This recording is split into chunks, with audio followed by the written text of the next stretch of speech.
महिला एवं बाल विकास विभाग के तत्वाधान में आंगनबाड़ी केंद्रों पर छतरियां एवं मिठाई का वितरण सोमवार को किया गया। मुख्यमंत्री भजनलाल शर्मा द्वारा आंगनबाड़ी बहन सम्मान अभियान के अंतर्गत गांव गोगासर के समस्त कार्यकर्ताओं एवं सहायिकाओं को छतरी का वितरण किया गया है। महिला पर्यवेक्षक सुलोचना ने बताया कि राज्य सरकार द्वारा पूर्व में एक मिठाई का पैकेट दिया गया था और सोमवार को छतरी वितरित की गई है। इस अवसर पर काफी संख्या में महिलाएं उपस्थित थी। अब रतनगढ़ में एक ही छत के नीचे बच्चों के हर प्रकार के कपड़े, जूते, खिलौने एवं अन्य आइटम। रतनगढ़ में खुल चुका है अब विशालतम एवं भव्य showroom Raj the kids mall.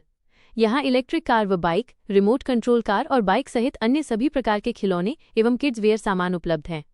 हमारा पता है पुरानी पीएनबी बैंक भवन, खादी भंडार के सामने, रतनगढ़।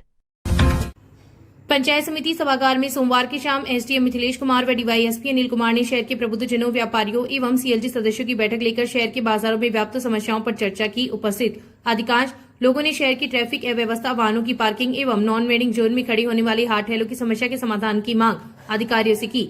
सुबह 8 से रात्रि 8 बजे तक शहर के बाजारों में होने वाले भारी वाहनों की प्रवेश की रोकने की मांग भी उठी। एसडीएम ने पुलिस प्रशासन को निर्देश दिए कि शहर के बाजारों में सुबह 8 से रात्रि 8 बजे तक भारी वाहनों के प्रवेश पर रोक लगाई जाए तथा बेतरतीब ढंग से खड़ी होने वाले वाहनों के खिलाफ कार्रवाई की जाए।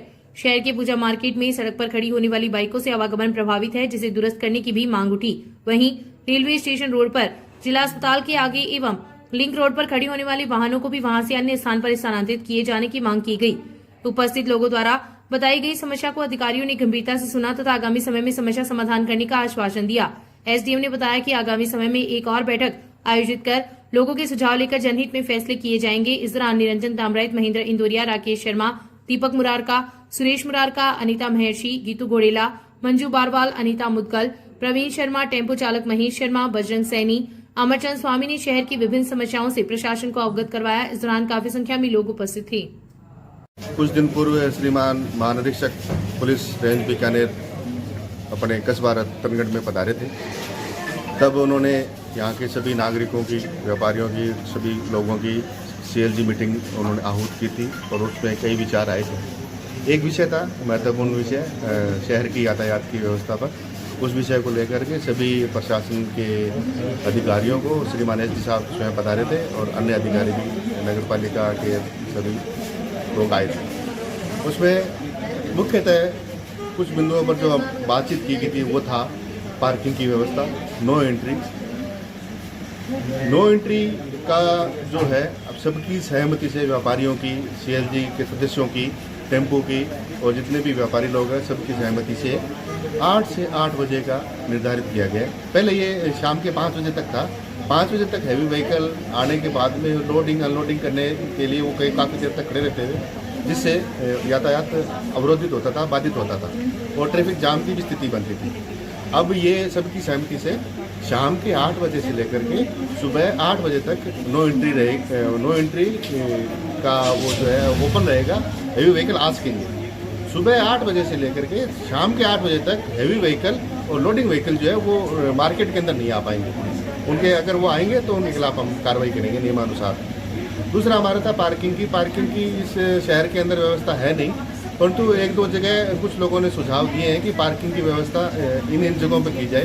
तो एसडीएम साहब ने भी ये बताया कि हम फिजिकली वहाँ पर जाकर के व्यापारियों को ले जाकर के वहाँ पर देखेंगे कि कितना क्या पॉसिबल हो सकता है। जितना पॉसिबल होगा तो वहाँ पर पार्किंग की व्यवस्था करवाई जाएगी। तीसरा था एक इशू बस स्टैंड का। प्राइवेट बस स्टैंड जो है, जो अपने बस स्टैंड से लेके जो लिंक रोड आगे जाती है, वहाँ पर प्राइवेट बसें काफ़ी खड़ी रहती है रोड के ऊपर। जो अनावश्यक बसें खड़ी रहती हैं, जो पार्क करके चले जाते हैं और काफ़ी देर तक आते हैं, उन बसों के खिलाफ तो कार्रवाई होगी।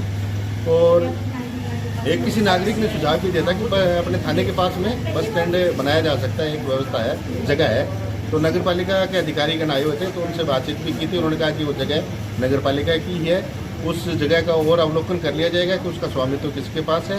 उस जगह का पूरा अवलोकन और सर्वेक्षण करके अगर वहाँ पर बसों को शिफ्ट किया जा सकेगा, तो जिस प्रकार अधिकारीगण, एसडीएम साहब वगैरह नगर पालिका ये आदेश देंगे तो बस स्टैंड को वहाँ पे प्राइवेट को शिफ्ट किया जाएगा। घुटनों, रीढ़ की हड्डी, जोड़ों की दर्द से संबंधित सभी बीमारियों से परेशान लोगों का उपचार के लिए फिजियोथेरेपी शिविर का आयोजन प्रत्येक दिन किया जाता है। शहर के बीरा मंदिर के पास स्थित भावा मेडिकल एंड जनरल स्टोर पर प्रत्येक दिन सुबह 10 से शाम 7 बजे तक बाहर से आए हुए डॉक्टरों द्वारा अपनी सेवाएं दी जाती है, जिसमें इस बीमारी से ग्रसित लोगों का समुचित उपचार किया जाता है। जयपुर, सीकर एवं बीकानेर से दवा मंगवाने के लिए भी संपर्क करें। गायों में फैल रही लंपी रोग की रोकथाम के लिए आवश्यक कदम उठाने की मांग को लेकर श्री परिहारा गौशाला संस्थान एवं राम भरोसे गौशाला संस्थान ने सोमवार को अलग अलग ज्ञापन जिला कलेक्टर अभिषेक सुराणा को दिए हैं। दिए गए ज्ञापनों में उल्लेख किया गया है कि वर्तमान में राजस्थान के विभिन्न जिलों में गायों में लंपी स्किन डिजीज तेजी से फैल रही है। इस रोग के कारण कई गोवंश प्रभावित हो रहे हैं तथा कई स्थानों पर गोवंश की मृत्यु की घटनाएं भी सामने आई है, जो पशुपालकों व किसानों के लिए चिंता का विषय है। इसके लिए जिले के अलग अलग क्षेत्रों में पशु चिकित्सकों की विशेष टीमें गठित कर नियमित जांच एवं उपचार की व्यवस्था की जाए। सभी गांव शहरों में टीकाकरण अभियान शीघ्र चलाया जाए। गौशालाओं एवं पशुपालकों को दवा, चारा एवं आवश्यक संसाधन समय पर उपलब्ध कराए जाए। रोग के फैलाव को रोकने के लिए प्रभावित क्षेत्रों में विशेष निगरानी एवं नियंत्रण की व्यवस्था की जाए। ज्ञापनों पर एडवोकेट बिशनलाल रुलानिया, शंकरलाल खाती, सुरेश प्रजापत, बहादुर सिंह राठौर, दिनेश प्रजापत, फुसराम कुड़ी, मोहम्मद इकबाल, मोहम्मद अनवर, महेंद्र बरोड़, ताराचंद बरोड़, कालूराम बरोड़, सुरेंद्र कुमार, हेमराज मुरारका, सुरेंद्र सोंडा सहित कई लोगों के हस्ताक्षर हैं। छात्रा से छेड़छाड़ करने वाले युवकों एवं भाजपा नेता पर हमला करने वाले लोगों को गिरफ्तार कर आरोपियों की बाजार में परेड निकालने की मांग को लेकर सनातन सेवा न्यास पदाधिकारियों ने सोमवार को एसडीएम मिथिलेश कुमार को ज्ञापन दिया है। न्यास द्वारा दिए गए ज्ञापन में उल्लेख किया गया है कि शहर की कक्षा 12 की छात्रा को साजिद मणियार, साहिल काजी एवं उनके साथियों द्वारा रास्ता रोककर मानसिक रूप से प्रताड़ित किया जा रहा है। प्रताड़ना से छात्रा की मानसिक स्थिति भी बिगड़ गई और उसने आत्महत्या का भी प्रयास किया था। जब इस बात के लिए समझाइश करने गई भाजपा नेता निरंजन रुदला व छात्रा के भाई के साथ समझाइश के लिए शमशुद्दीन मणियार की दुकान पर गए, तब आरोपियों ने उन पर हमला कर उन्हें घायल कर दिया। यह केवल व्यक्तिगत घटना नहीं है, बल्कि लव जिहाद, ब्लैकमेल, आर्थिक शोषण व अन्य अपराधों में युवतियों की फंसाने का प्रयास है, जिससे समाज की शांति व महिलाओं की सुरक्षा पर गंभीर खतरा उत्पन्न हो रहा है। ज्ञापन में उल्लेख किया गया है कि इन युवकों के चंगुल में और भी युवतियां फंसती जा रही है और आरोपी बचने के लिए हर संभव रास्ता अपनाने का प्रयास कर रहे हैं। इसलिए इस प्रकरण की निष्पक्ष जांच करवाई जाए। साथ ही पीड़ित छात्रा व उसके परिवार को पुलिस सुरक्षा दी जाए एवं महिलाओं की सुरक्षा के लिए विशेष अभियान चलाया जाए। इस प्रकरण में यदि 72 घंटे में कार्रवाई नहीं हुई तो रतनगढ़ बंद का आह्वान कर जन आंदोलन किया जाएगा। न्यास के नगर उपाध्यक्ष गोविंद खटोड़ के नेतृत्व में दिए गए ज्ञापन पर विनोद प्रजापत, दिनेश लाहौटी, शंभुदयाल लाटा, उमाशंकर शर्मा, रमेश मोयल, नवरतन बाटू, शशि नुहाल सहित कई लोगों की हस्ताक्षर हैं। साहिल नाम के युवक ने बच्चे के साथ जो घटना की है वो गलत की है। ये आजकल जो समाज में गलत हो रहा है वो नहीं होना चाहिए। हिंदू समाज का अर्थ होता है कि जो अपने संस्कृति को जिंदा रखे और मुसलमान का अर्थ ये होता है कि जो अपने ईमान को जिंदा रखे। लेकिन आजकल ये भावना नहीं रही है। कुछ अभद्र लोग हो गए हैं, कुछ ये जो बांग्लादेशी आ रहे हैं वो इनको ऐसे सिखा रहे हैं कि ये भावना में बह के अभद्र बच्चियों के साथ करते हैं, नाजायज़ ताल्लुक़ रखते हैं। वो नहीं होना चाहिए और ये हर समाज के लिए गलत है। हमने एसडीएम साहब से गुहार लगाई है कि निष्पक्ष इसकी जांच हो। पीड़ित जो हमारे भाई साहब हैं उनको न्याय मिले। जो उनके चोट आई है माथे पे पेचकस से, वो गलत है, नहीं होना चाहिए और निष्पक्ष जांच हो। इंजीनियर दिवस के अवसर पर लॉयंस क्लब प्रेरणा के सदस्यों द्वारा सोमवार को शहर के विभिन्न कार्यालयों में पहुंचकर इंजीनियरों का सम्मान किया गया। क्लब द्वारा बिजली, पानी, नगरपालिका, सार्वजनिक निर्माण विभाग, बीएसएनएल कार्यालय एवं सिविल इंजीनियरों सहित 15 लोगों का क्लब द्वारा प्रशस्ति पत्र, कंठहार, दुपट्टा पहनाकर एवं मिठाई खिलाकर सम्मान किया। इस अवसर पर क्लब के अध्यक्ष संदीप कंदोई, रितेश लूंडिया, ओम प्रकाश चौहान, वीरेंद्र बुनकर, रामतार ठटीरा, हिमांशु सराफ, नरेंद्र चौधरी, रवि सरावगी, भंवरलाल शर्मा, सुनील चोटिया, भारती मुदगल सहित क्लब के कई सदस्य उपस्थित थे। कार्यक्रम संयोजक साबिर अली नजमी ने सभी का आभार प्रकट किया। भारत विकास परिषद के तत्वाधान में गुरुवंदन छात्र अभिनंदन कार्यक्रम का आयोजन शहर के हनुमान बालिका स्कूल में सोमवार को आयोजित किया गया। इस अवसर पर सेवानिवृत्त प्रोफेसर ओम प्रकाश सांखोलिया ने गुरु की महत्ता पर बोलते हुए कहा कि गुरु वह दीपक है जो हमारे अज्ञान के अंधकार को दूर करता है। उनसे प्राप्त ज्ञान को जीवन में उतारना प्रत्येक छात्र का कर्तव्य है। सेवानिवृत्त प्रोफेसर कल्याण सिंह चारण ने कहा कि संस्कार विहीन शिक्षा से देश व समाज का भला नहीं हो सकता है। दीप प्रज्वलित से शुरू हुए कार्यक्रम में परिषद के प्रांतीय उपाध्यक्ष वासुदेव चाकला ने भारत विकास परिषद की गतिविधियों की जानकारी दी। इस दौरान अध्यापिका सोनू शर्मा, ललिता शर्मा व मधुलता चौधरी तथा मेधावी छात्रा तनिष्का इंदौरिया, गुंजन धादीच व योगिता सोनी का अभिनंदन किया गया। हिंदी दिवस के मौके पर हिंदी भाषा को बढ़ावा देने के उद्देश्य से बोर्ड कक्षाओं में हिंदी विषय में सर्वाधिक अंक प्राप्त करने वाली छात्राओं को प्रोफेसर चारण द्वारा नगद राशि प्रदान की गई।